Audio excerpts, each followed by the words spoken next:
국회 동의 없이 우크라이나와 러시아 전쟁에 꼼수 파병하려는 국민의힘과 윤석열 정권이 가짜 뉴스로 선동하고 있습니다.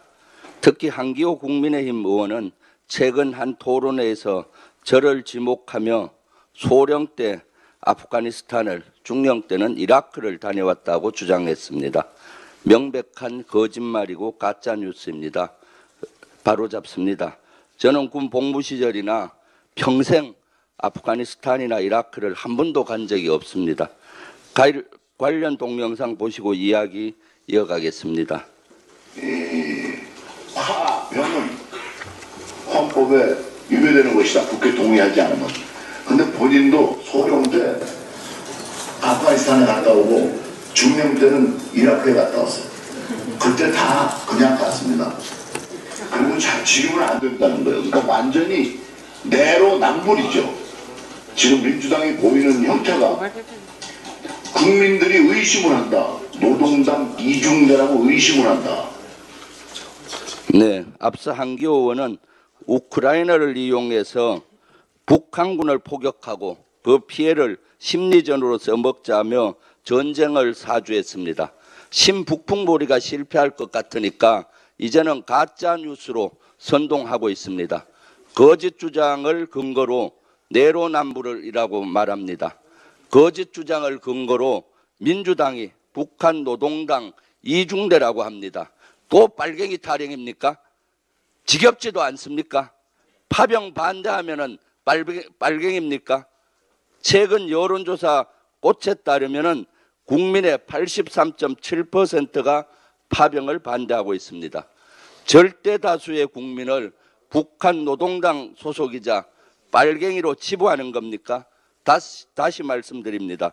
저는 평생 아프가니스탄이나 이라크에 파견 간 적도 없고 가본 적도 없습니다. 그런데 엑스파일이나 영상으로 보는 세상 등 보수 유튜브는 물론 TV조선과 시사포커스 TV 등 보수 언론들은 최소한의 확인이나 검증도 없이 퍼나르기에 바쁩니다. 가짜뉴스와 춤을 추고 있습니다. 언론의 최소 직무인 사실관계 확인조차 하지 않고 보도를 합니다. 부끄럽지 않습니까? 특히 썸네일은 더욱 심각합니다. 지나치게 자극적으로 제작했습니다. 명예훼손이다. 악마의 편집입니다. 한기호 의원과 보수 언론, 보수 유튜버들은 가짜뉴스 선동과 유포를 즉시 중단하고 사과하십시오. 그렇지 않으면 법적 조치를 강구하겠습니다. 네. 윤석열 대통령이 국회 개원식에 이어 시정연설에도 불참할 것으로 보입니다. 하고 싶은 것만 하는 참 쉬운 대통령, 너무나 무책임한 대통령입니다. 시정연설은 한 해 국가를 꾸려갈 살림에 대해 설명하는 자리입니다. 정부 예산을 어디에 얼마나 어떻게 쓸지 국회와 국민에게 예의를 갖춰 허락을 구하는 소통의 장입니다. 이를 거부하는 것은 민주주의를 무시하고 국회와 국민을 대화의 상대로 인정하지 않겠다는 의미입니다. 지지율이 추락하니까 소통의 문마저 닫겠다는 겁니까? 대통령의 책무마저 놓겠다는 겁니까? 정녕 그렇다면은 스스로 물러나야 하는 건 아닌지 심사숙고하기 바랍니다. 오히려 대통령 책무 제대로 안 하려면은 물러나십시오. 이상입니다.